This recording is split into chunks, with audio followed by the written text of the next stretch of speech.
जय हिंद। देखिए फ्रेंड्स, इस वीडियो में हम समझेंगे class 10th NCERT geography. Friends, class 8 तक मैंने अपलोड कर चुके हैं। फ्रेंड्स, आप जाके प्लेलिस्ट में चेकआउट कर सकते हैं ना। अब क्लास 9 को मैं क्यों स्किप कर रहा हूँ ना फ्रेंड्स, इसके बाद मैं क्लास 9 कर दूंगा। क्लास 10 इसलिए कर रहा हूँ फ्रेंड्स, क्योंकि कुछ बच्चे डिमांड कर रहे थे कि हमारे एग्जाम्स है, इसलिए आप क्लास 10 की ज्योग्राफी जल्दी कीजिए ना। दैट्स वाई मैं है ना फ्रेंड्स, क्लास 10 की ज्योग्राफी को पहले कर रहा हूँ फ्रेंड्स। इसके बाद मैं क्लास 9 कर दूंगा। अगर मेरे पास टाइम मिला ना फ्रेंड्स, फिर मैं साथ साथ में क्लास 9 का भी कर दूंगा। बट मैं सोच रहा हूँ पहले मैं क्लास 10 का कर दूँ, फिर उसके बाद क्लास 9 का, है ना फ्रेंड्स। कोई इशू नहीं फ्रेंड्स, किसी भी एग्जाम के पर्सपेक्टिव के लिए आपको एनसीईआरटी जो बेसिक्स कंसेप्ट बहुत ही जरूरी होते हैं फ्रेंड्स। इफ आपको कोर कंसेप्ट समझना है ना, तो बेसिक कंसेप्ट को आप अच्छे से समझिए ना। चलिए फ्रेंड्स, आज के वीडियो को यानी कि क्लास 10 ज्योग्राफी एनसीईआरटी, जिसमें है रिसोर्सेस एंड डेवलपमेंट, अब क्या होता है देखेंगे, एक पॉइंट को हम डिस्कस करेंगे फ्रेंड्स। अब ये जो चैप्टर है ना फ्रेंड्स, इसको मैं या 2 या 3 पार्ट्स में डिवाइड करने जा रहा हूँ। अगर वीडियो ज्यादा चलाएंगे ना फ्रेंड्स, तो अपलोडिंग में कुछ इश्यूज आ जाते हैं। और है ना फ्रेंड्स, ज्यादा वीडियो लंबा होने से फिर आप सोच समझ सकते हो फ्रेंड्स कि फिर कहीं कुछ प्रॉब्लम्स आ जाते हैं। दैट्स वाई इस चैप्टर को मैं 2 या 3 पार्ट्स में डिवाइड करके आपको एक एक पॉइंट्स को अच्छे से समझाऊंगा ना। क्लास 10 की जो स्टूडेंट जो है ना फ्रेंड्स, बच्चे हैं, वो भी वीडियो की हेल्प ले सकते हैं। चलिए फ्रेंड्स, आपके आज की इस वीडियो को हम एक एक करके डिस्कस करेंगे। चैप्टर का नाम है फ्रेंड्स रिसोर्सेस एंड डेवलपमेंट। अब जो everything available in our environment, हमारे जो इन्वायरमेंट के अंदर बहुत सारी चीजें हैं ना फ्रेंड्स, बहुत सारी चीजें हैं हमारे इन्वायरमेंट के अंदर। जैसे मान के चलिए, फॉरेस्ट है, आपके मिनरल्स है, ये सारे क्या हुआ जो हमारे इन्वायरमेंट के अंदर ही है ना, इतना तो आप समझ सकते हो। जो हमारे क्या करते हैं, हमारे नीड्स को पूरा सेटिस्फाई करते हैं ना। यानी कि everything available in our environment which can be used to satisfy our needs, यानी कि हम इन सारी चीजों को जो जो भी हमारे इन्वायरमेंट के अंदर है ना फ्रेंड्स, हम सारों को किसके लिए यूज करते हैं, ताकि हमारे जो नीड जो है ना फ्रेंड्स, उन सारे नीड्स को क्या हो, हमारे नीड्स सेटिस्फाई हो ना। इसीलिए जो हमारे इन्वायरमेंट के अंदर कुछ भी होगा ना, वो हम किसके लिए यूज करते हैं, ताकि हम अपने नीड्स को सेटिस्फाई कर पाए ना। बट उसके लिए क्या चाहिए, टेक्नोलॉजिकली एक्सेसिबल, है ना भाई। कहीं पे कुछ मिनरल्स होगा, जैसे आपने रिसेंटली सुना होगा, ये जो Reasi district in Jammu and Kashmir में जो है ना फ्रेंड्स, लिथियम का डिस्कवर हुआ है। तो ये क्या है हमारे लिए, हमारे पास क्या है, टेक्नोलॉजी टेक्नोलॉजी है ना। यानी कि हम टेक्नोलॉजिकली उस चीज को एक्सेस कर पा रहे हैं। ये क्या होना चाहिए, इन्वायरमेंट के अंदर तो बहुत सारी चीजें हैं, बट वो क्या होना चाहिए, आपकी कुछ शर्त है। शर्त क्या है, फर्स्ट टेक्नोलॉजिकली एक्सेसिबल होना चाहिए, कि भाई हम टेक्नोलॉजी यूज करके हम इस चीज को बाहर ले हम, और हमारे हम यूज कर पाए उस चीज को, है ना। कि हाँ, तब जाके हम क्या कर पाए, हमारे नीड्स को पूरा कर पाए। फर्स्ट, इकोनॉमिकली फीजिबल, कि भाई वहां पे उस चीज को निकाल के लाएंगे, फिर हम उससे पैसे कमाएंगे ना। यानी कि वहां पे खर्चा कितना जा रहा है, उससे हम कैसे पैसे कमाएंगे। तो ये सारा हुआ आपके इकोनॉमिकली फीजिबल है कि नहीं है, कि यानी ये भाई, ये हमें पैसे कमा के दे सकते हैं कि नहीं, यानी कि इससे हम रेवेन्यू जनरेट कर सकते हैं कि नहीं। तो ये हुआ। बट उसके जो है ना फ्रेंड्स, कल्चरली एक्सेप्टेबल, बट जो कल्चरली उस चीज को क्या होना चाहिए, एक्सेप्ट होना चाहिए ना। इन सारों को हम बोलते हैं रिसोर्स। यानी कि रिसोर्स क्या होते हैं, कि भाई वो सारी चीज जो हमारे इन्वायरमेंट के अंदर है ना, हम यूज करते हैं अपने नीड्स को सेटिस्फाई करने के लिए। बट उसमें शर्त होना चाहिए, टेक्नोलॉजिकली एक्सेसिबल होना चाहिए, इकोनॉमिकली फीजिबल होना चाहिए, एंड कल्चरली एक्सेप्टेबल होना चाहिए। इन चीजों को हम बोलते हैं रिसोर्स। आई होप यहाँ तक आपने अच्छे से समझे होंगे। इसके बाद क्या है ना फ्रेंड्स, अब ये देखिए, interdependent relationship between nature, technology and institution. अब इसके लिए फर्स्ट आपके जो टॉप पे जो है ना फ्रेंड्स, वो क्या होना चाहिए, फिजिकल इन्वायरमेंट, यानी कि इन्वायरमेंट होना चाहिए ना। अगर इन्वायरमेंट है ही नहीं है, तो हम चीजें कहाँ से लाएंगे ना। यानी कि नेचर तो होना चाहिए, उसके साथ आपके लिए क्या चाहिए, टेक्नोलॉजी होना चाहिए, उसके साथ आपके लिए क्या चाहिए, इंस्टीट्यूशन। यानी कि आप बोल सकते हो फॉर एग्जाम्पल है कि आप गवर्नमेंट है ना।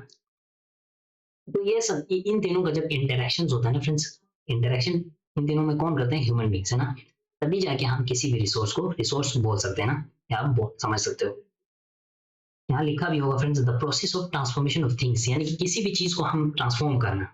जैसे कि कहीं से कुछ मिनरल मिला, है ना, हमारे इन्वायरमेंट के अंदर जो अवेलेबल है, उसके लिए क्या चाहिए, इंटरेक्टिव रिलेशनशिप चाहिए। यानी कि 3 जो प्रकार की जो चीजें होता है ना फ्रेंड्स, उसमें क्या चाहिए, रिलेशनशिप होना चाहिए, तभी जाके हम किसी भी चीज को रिसोर्स बोल सकते हैं।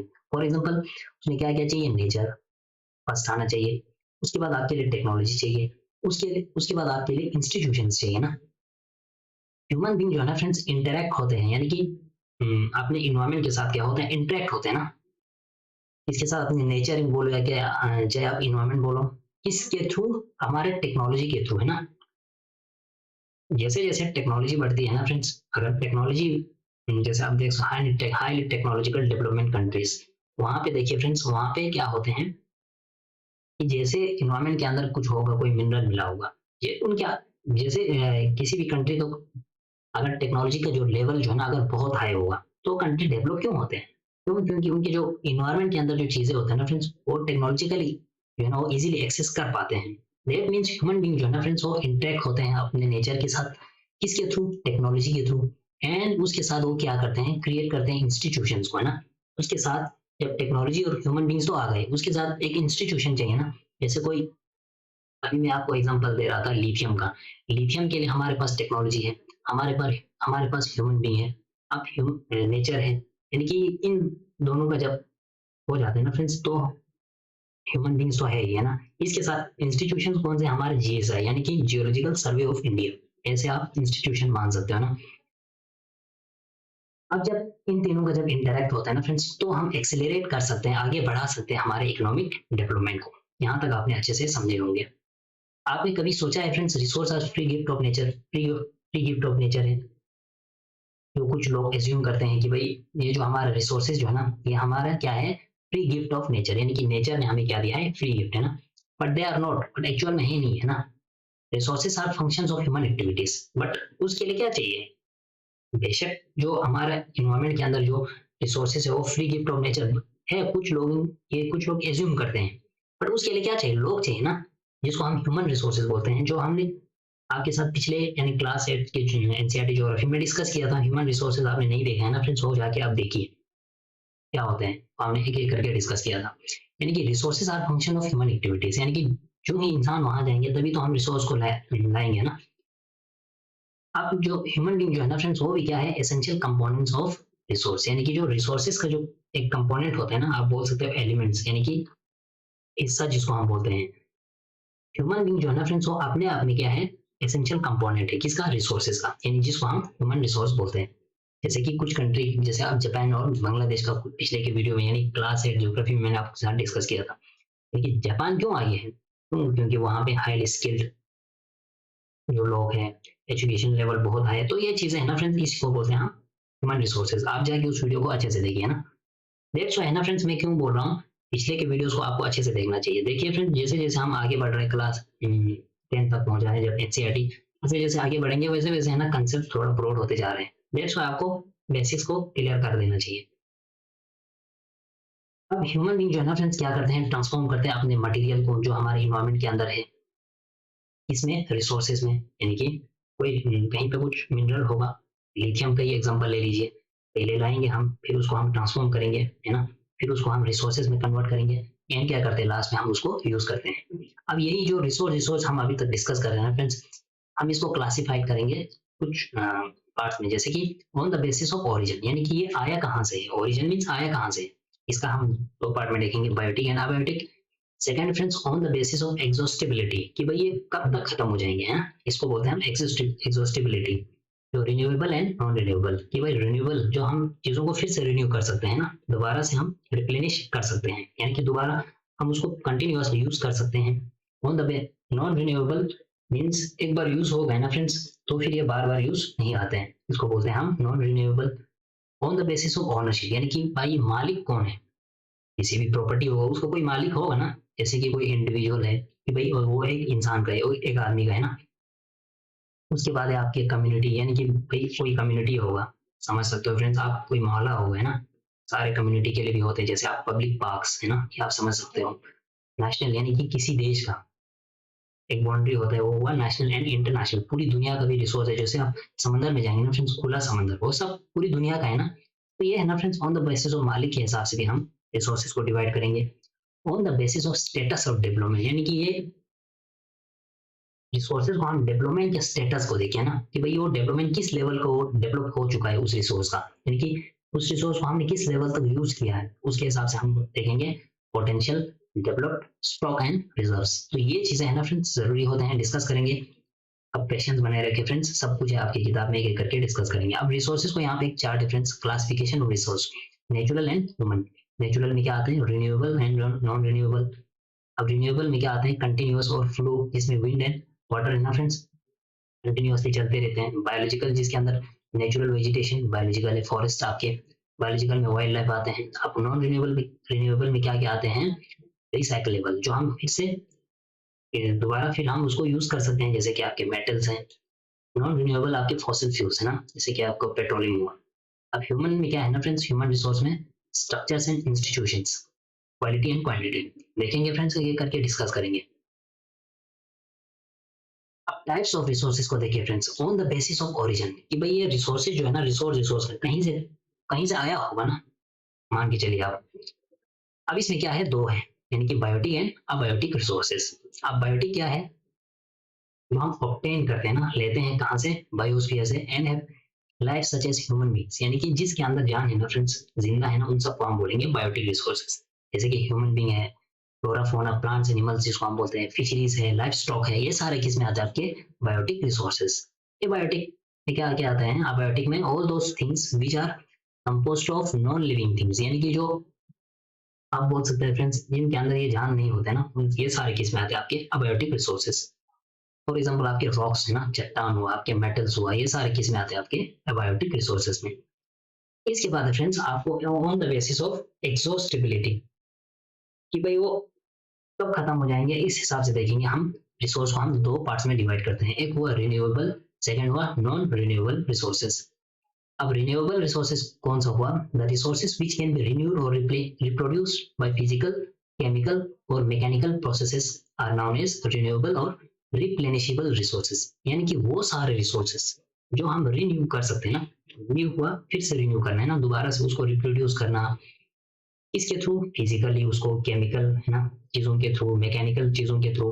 अब ये है ना फ्रेंड, थोड़ा हम डीप से जब हायर क्लास में जाएंगे ना, वहां डिस्कस करेंगे। आप जितना आपकी किताब में इंफॉर्मेशन है ना, उतना आप समझने की कोशिश करें। यानी कि रिन्यूएबल रिसोर्सेज कौन सा हुआ, जो हम दोबारा से फिर रिन्यू या रिप्रोड्यूस कर सकते हैं, दोबारा से फिर हम उसको बना सकते हैं ना, किसके through, physical, chemical and mechanical processes के थ्रू है ना। इसको हम बोलते हैं renewable and replenishable resources. For example solar energy हुआ ना, जैसे आपके सूर्य की किरणें से जो बनती है, तो ये तो कल भी आना है ना, परसों, ये कंटिन्यू आती फ्लो है ना, कंटिन्यूअस और फ्लो जिसको हम बोलते हैं। विंड एनर्जी हुआ, तो हवा के जो है ना फ्रेंड्स, एनर्जी से हम, विंड एनर्जी के थ्रू हम इलेक्ट्रिसिटी भी जनरेट करते हैं, टरबाइन के थ्रू, आपने देखा होगा है ना।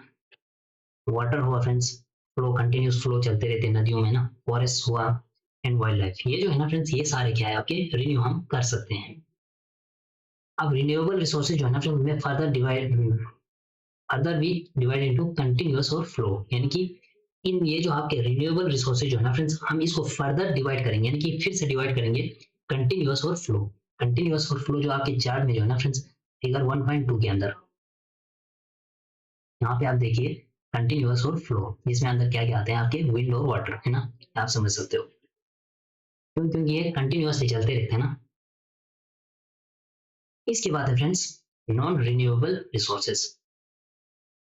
अब this occur over very long geological time, यानी कि इनको बनने के लिए, यानी कि आपके कोई नॉन रिन्यूएबल रिसोर्सेज हो ना फ्रेंड्स, इनको बनने के लिए सदियों, मतलब हजारों लाखों टाइम लगते हैं ना, साल, क्या बोलते हैं फ्रेंड्स, टाइम लेते हैं किसी भी नॉन रिन्यूएबल रिसोर्स को बनने के लिए। जैसे कि आपके मिनरल्स एंड फॉसिल फ्यूल्स हुआ, पेट्रोलियम हुआ, एग्जाम्पल ऑफ सच रिसोर्सेज, यानी कि आपके पेट्रोलियम हुआ, कहीं से कोई पेट्रोल का कहीं से ड्रिलिंग करके निकालते, वो एक ना एक दिन खत्म हो जाएंगे ना, बट इसको फिर से बनने के लिए हजारों लाखों टाइम लेंगे, इसको बोलते हैं जियोलॉजिकल टाइम है ना।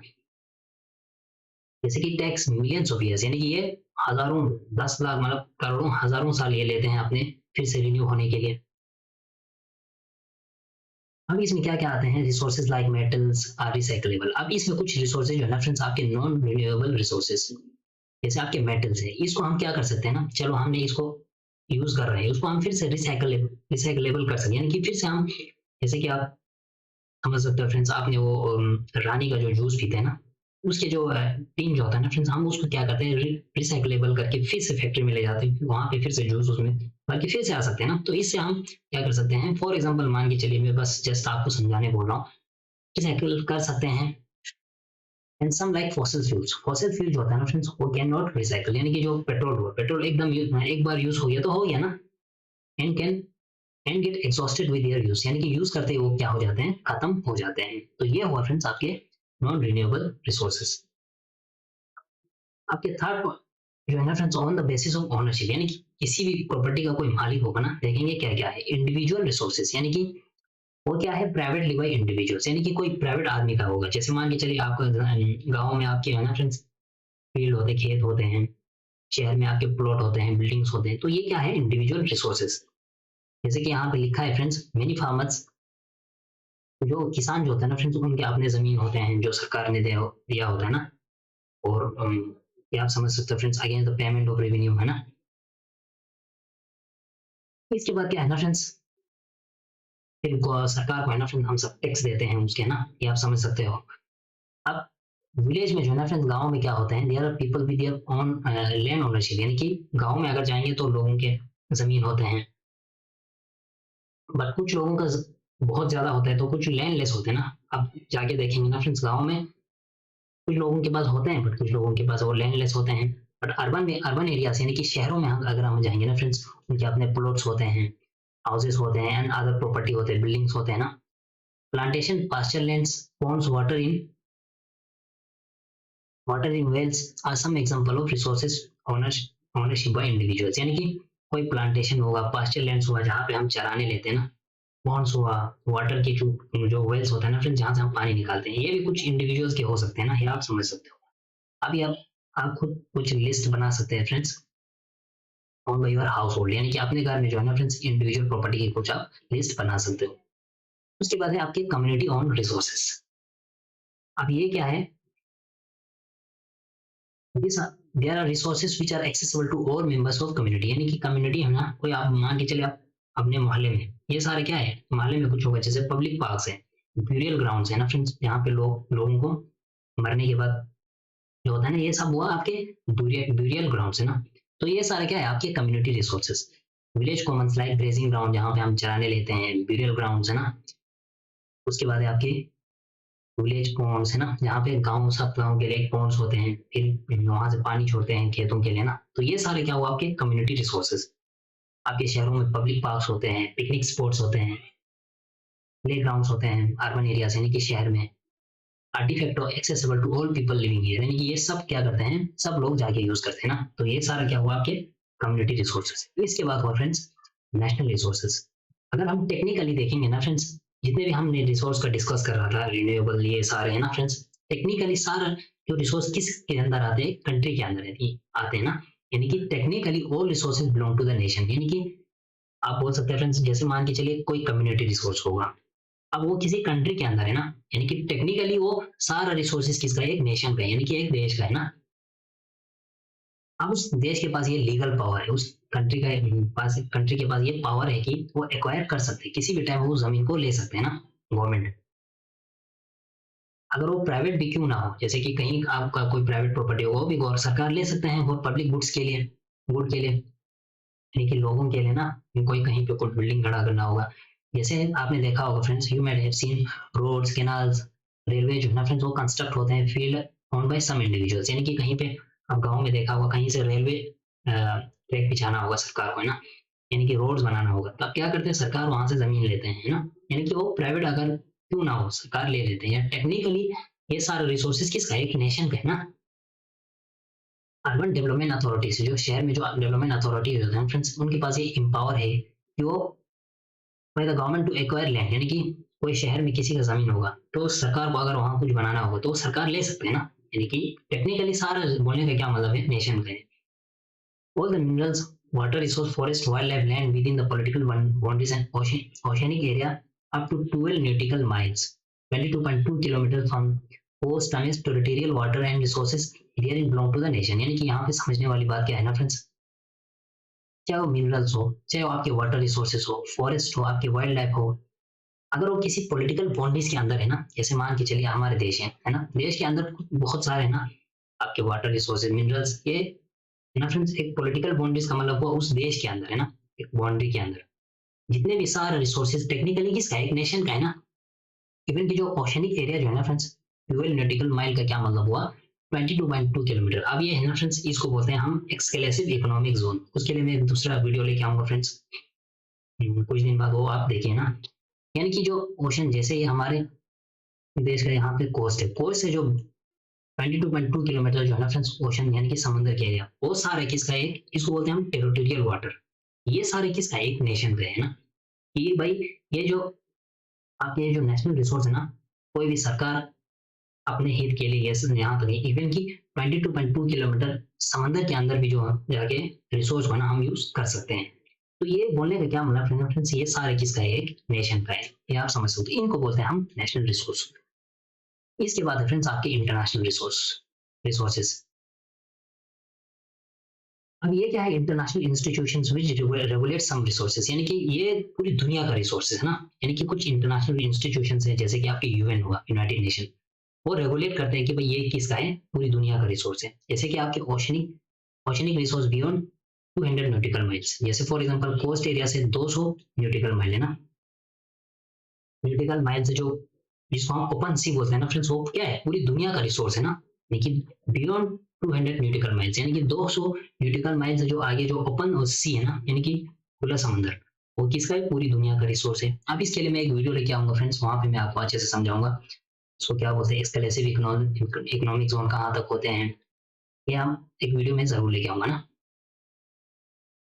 Belong to open ocean and no individual country. अब ये जो आपके जो 200 नॉटिकल माइल के बाद जो ओपन सी है ना, किसी भी कंट्री का ये को बिना अनुमति के इंटरनेशनल इंस्टीट्यूशंस के यूज नहीं कर सकते हैं, without the concurrence of international institutions. उसके लिए एक लॉ है friends, United Nation convention on law of the sea, UN clause बोलते हैं वो। हम जब हम एक्सक्लूसिव इकोनॉमिक जोन की मैं वीडियो लेके आऊंगा ना, वहां पे मैं आपको अच्छे से समझाऊंगा ना। तो ये कुछ पॉइंट है फ्रेंड्स, वहां हम डिस्कस करेंगे। और तो ये इंटरनेशनल रिसोर्स हो ना, ये आप समझ सकते हो। अब जो हमारे है friends, India has got right to mine manganese nodules from bed of the Indian ocean from that area which lies beyond the exclusive economic zone, यानी कि एक्सक्लूसिव इकोनॉमिक जोन से बाहर है ना, यानी 200 नॉटिकल माइल से बाहर। तो ये है ना फ्रेंड्स, हम कुछ माइन किया है मैंगनीज। तो इसके लिए क्या चाहिए, इंटरनेशनल है ना इंस्टीट्यूशंस के अनुमति चाहिए, जिसको हम यूएन क्लॉज बोलते हैं। हम डिस्कस करेंगे बाद के videos on the basis of status of development. अब कि भाई वो रिसोर्सेज जो हमने अभी तक डिस्कस कर रहे थे, कि भाई वो किस लेवल तक हमने यूज किया है, कुछ पॉइंट फ्रेंड्स डिस्कस करेंगे। जिसको हम फर्स्ट पॉइंट है आपके पोटेंशियल रिसोर्सेज किसको बोलते हैं, resources which are found in a region, वो रिसोर्सेज जो किसी भी रीजन में होगा but not have been utilized, but अभी उसका यूज नहीं हुआ है ना। जैसे फॉर एग्जांपल कहीं कोई रिसोर्स होगा, उसका यूज अभी तक नहीं हुआ है, उसको बोलते हैं हम potential resources. For example western Ghat जो है ना फ्रेंड्स, हमारे western part of India, particularly आपके राजस्थान और गुजरात के अंदर इनॉर्मस पोटेंशियल है, किसके लिए, विंड एंड सोलर एनर्जी के लिए। यानी कि सोलर एनर्जी हम वहां से बहुत ज्यादा है ना मात्रा में हम ले सकते हैं, उसका पोटेंशियल है, बट अभी तक उसका यूज नहीं हुआ है, इसी को बोलते हैं हम potential resource. But so far this have not been developed properly, यानी कि अभी तक उसका है ना फ्रेंड्स प्रॉपर्ली हमने यूज नहीं किया है, इसी को बोलते हैं हम पोटेंशियल रिसोर्स। यानी कि पोटेंशियल है उस एरिया में रिसोर्स देने के लिए ना, बट अभी तक हमने उसको यूज नहीं किया ना, इसी को बोलते हैं हम पोटेंशियल रिसोर्स। सेकंड है आपके developed resources, resources which are surveyed and their quality and quantity have been determined for utilization. अभी वो वाले रिसोर्सेज जिसको हमने सर्वे कर चुके हैं और हम यूटिलाइज करने के लिए भी रेडी है ना, इसको बोलते हैं हम डेवलप्ड रिसोर्स, यानी कि डेवलप हो चुका है उस, हम कहीं ना कहीं हम यूज भी कर रहे हैं, जिसको बोलते हैं हम डेवलप रिसोर्सेज। अब डेवलपमेंट ऑफ रिसोर्सेज डिपेंड अपन, अब उसके लिए क्या चाहिए, हमें टेक्नोलॉजी चाहिए, जो हमें ऊपर पड़ा लेवल ऑफ फिजिबिलिटी, कि भाई हम किस लेवल तक हम उसको ले सकते हैं, फिजिबल कर सकते हैं ना, फिजिबल है, इसको बोलते हैं हम डेवलप्ड रिसोर्स। यानी कि हम उसके क्वांटिटी और क्वालिटी को भाई किस मात्रा में, जैसे अभी आपने जो लिथियम का एग्जांपल ले लीजिए, Reasi district of Jammu and Kashmir है ना, उसका हमने क्वांटिटी हमने देखा कि भाई आई थिंक 5 मिलियन टन है ना फ्रेंड्स, उसका हमने क्वांटिटी तो पता कर लिया, और क्वालिटी क्या है लिथियम का, ये दोनों हमने सर्वे कर चुके हैं ना। अब हम उसको यूटिलाइज करेंगे, यूज करेंगे, तो इसको हम बोलेंगे फ्रेंड्स डेवलप्ड रिसोर्सेज। इसके बाद है आपके स्टॉक रिसोर्स, ये क्या है देखिए, materials in the environment which have a potential to satisfy human needs but human beings do not have the appropriate technology to access this, यानी कि वो मटेरियल जो हमारे इन्वायरमेंट के अंदर है और हमारे नीड्स को सेटिस्फाई कर सकते हैं वो रिसोर्सेस। अब स्टॉक क्या बोलते हैं, इस पॉइंट्स को आप अच्छे से समझिए। वो सारे मटेरियल, वो सारी चीजें जो हमारे इन्वायरमेंट के अंदर है और उसके अंदर वो पोटेंशियल है कि हमारे नीड्स को वो पूरा कर सकते हैं, यानी कि सेटिस्फाई कर सकते हैं। बट हमारे पास उतना टेक्नोलॉजी नहीं है ना आज के टाइम पे, उतना टेक्नोलॉजी। अब फ्यूचर में क्या ही पता है ना, हम उसको स्टॉक को हम इससे यूज कर सकते हैं। ये सारे किस में आते हैं, आपके स्टॉक में ना। हाँ तो आप समझ समझ चुके होंगे फ्रेंड्स। फॉर एग्जाम्पल वाटर इसे कंपाउंड ऑफ टू गैसेस, आपने देखा होगा फ्रेंड्स, H2O है ना, वो यानी कि है ना, आपके वाटर में दो कंपाउंड है, एक हुआ आपके हाइड्रोजन, दूसरा हुआ ऑक्सीजन। आप ये जो अगर हम वाटर में जो हाइड्रोजन को निकाल के लाएंगे ना फ्रेंड्स, ये क्या है, रिच सोर्स ऑफ एनर्जी, यानी कि हम एनर्जी के तौर पे हम उसको यूज कर सकते हैं। बट हमारे पास उतना आज के टाइम पे लेवल ऑफ टेक्नोलॉजी उतना थोड़ी ना है। हाँ फ्यूचर में हो सकते हैं। अब इसके लिए क्या चाहिए, एडवांस टेक्निकल चाहिए, know how to use it for this purpose, यानी कि हम किसी भी एनर्जी में हम यूज कर सकते हैं। Hence it can be considered as stock, तो हम इसको बोल सकते हैं स्टॉक। उसके बाद है फ्रेंड्स रिजर्व्स। रिजर्व्स क्या होते हैं, आप सबसेट ऑफ स्टॉक। अब ये क्या है, स्टॉक का ही पार्ट है। अब इसमें क्या है ना friends, which can B put into use with the help of existing technical, यानी कि स्टॉक का ही पार्ट है ना। स्टॉक हमने क्या बोला, उतना टेक्नोलॉजी नहीं है कि हम उस पर्टिकुलर रिसोर्स को लाके हम यूज कर पाए, है ना। फ्यूचर में हम ला सकते हैं, बट अब ऐसा भी पॉइंट आएंगे ना कि भाई हमने जैसे मान के चलिए टेक्नोलॉजी आ गई, अब हम यूज कर रहे हैं वो स्टॉक वाले रिसोर्स को, बट कुछ चीजें ऐसे भी रखना है ना जो फ्यूचर के लिए भी रखना है, कि भाई आज ही हम सब कुछ खत्म करेंगे, ऐसा तो नहीं होगा ना। बट दियर यूज है नॉट बीन स्टार्टेड, यानी कि हम उसको यूज नहीं, बट इतना टेक्नोलॉजी आ गया है कि हम उसको यूज कर सकते हैं। जैसे मान के चलिए अभी हमने ऊपर देखा कि भाई हाइड्रोजन एंड ऑक्सीजन, यानी कि पानी से हम हाइड्रोजन को निकाल के एनर्जी एज एनर्जी यूज कर सकते हैं। मान के चलिए हमारे पास एक टेक्नोलॉजी आ गई कि भाई अब हम भाई हाइड्रोजन को अलग कर सकते हैं, बट अभी उसका यूज हुआ नहीं है, हमने उसको रिजर्व रखे हैं फ्यूचर के लिए, इसी को बोलते हैं हम रिजर्व्स, है ना। तो क्योंकि हमें फ्यूचर रिक्वायरमेंट जो है ना फ्रेंड्स, क्योंकि आने वाले जो हमें फ्यूचर है उसको भी देखना है। जैसे मान के चलिए friends, river water can be use for generating hydro electric power, यानी कि जहाँ पे नदी बहते हैं ना फ्रेंड्स, वहां से हम हाइड्रो इलेक्ट्रिसिटी हम ले सकते हैं। बट प्रेजेंटली आज के टाइम पे it is being utilized only to limited extent, but presently आज के टाइम पे हमने मतलब एक लिमिटेड एक्सटेंट पे ही यूज करें, क्योंकि हमें फ्यूचर के लिए भी रखना है। आप जो पानी जो आपके डैम्स में होता है ना फ्रेंड्स, जहाँ पे हमने पानी स्टोर करके रिजर्वर में हम स्टोर करके रखते हैं।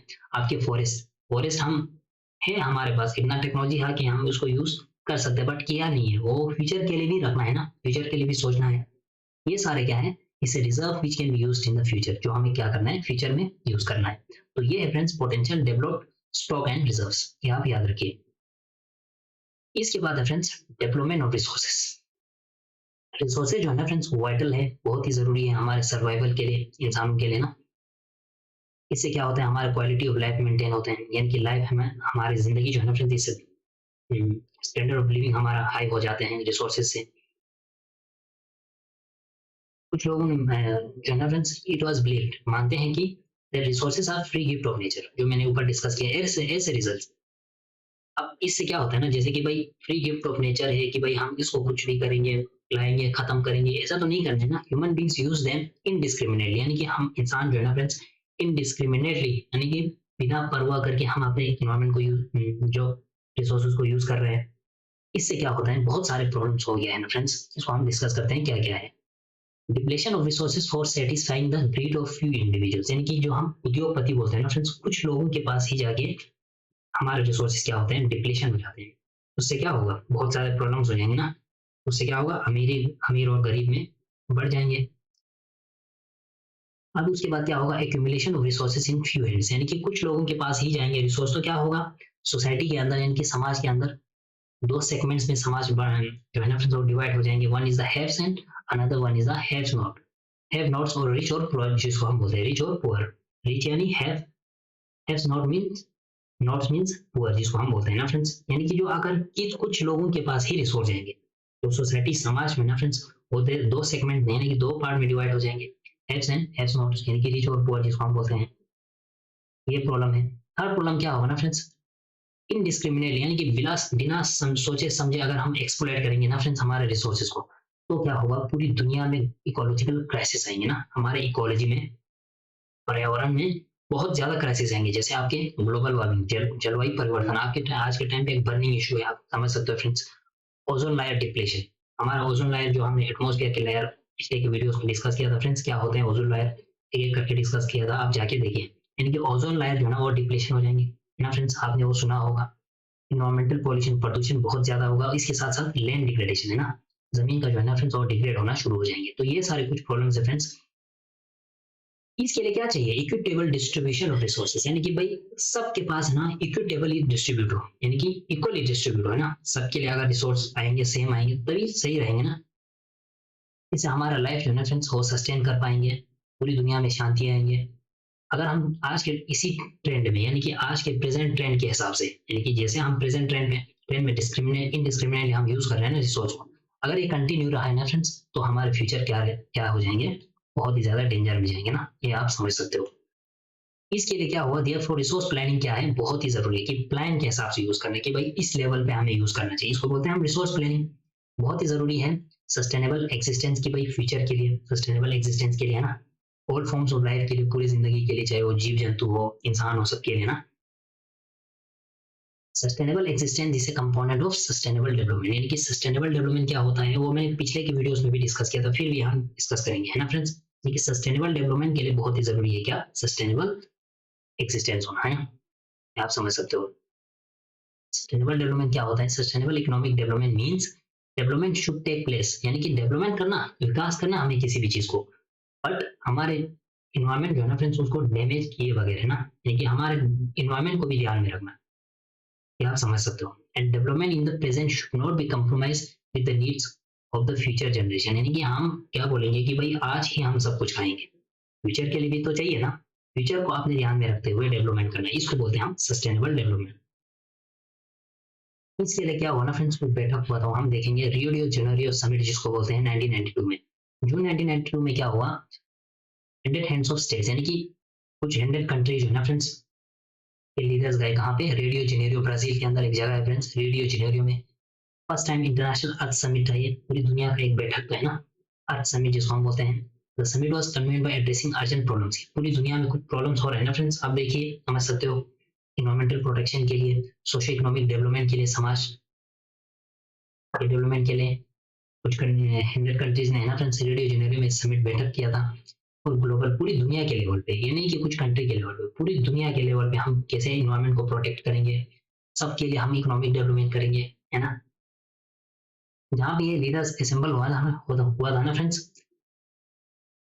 इसको हम साइन द डिक्लेरेशन, यहाँ पे साइन हुआ था जिसको हम बोलते हैं declaration of global climatic change, यानी कि भाई क्लाइमेट जो है ना, यानी कि जलवायु परिवर्तन, उस चीज को रोकने के लिए, बायोलॉजिकल डाइवर्सिटी जो है ना फ्रेंड्स, उस चीज को ज्यादा से ज्यादा, बायोलॉजिकल जो हमारा जो जीव जंतु है ना उनके नंबर्स को बढ़ाने के लिए, रियो convention indoor the global forest principles, है ना, कुछ प्रिंसिपल्स लेके आए आपके फॉरेस्ट को लेके, कुछ कुछ रूल्स एंड रेगुलेशन है ना, नियम कानून बनाए, जिसको हम बोलते हैं एडोप्टेड और एडोप्ट किया आपके एजेंडा 21, इसके लिए achieving sustainable development in the 21st century, यानी कि ये जो आपके रियो जनवरी में समिट हुआ ना फ्रेंड्स, इसने लेके आया था आपकी क्या, एजेंडा 21, किस चीज के लिए, sustainable development in the 21st, आज के 21st सेंचुरी में, कि भाई हम सस्टेनेबली रिसोर्स को कैसे यूज करेंगे, ये आप समझ सकते हो।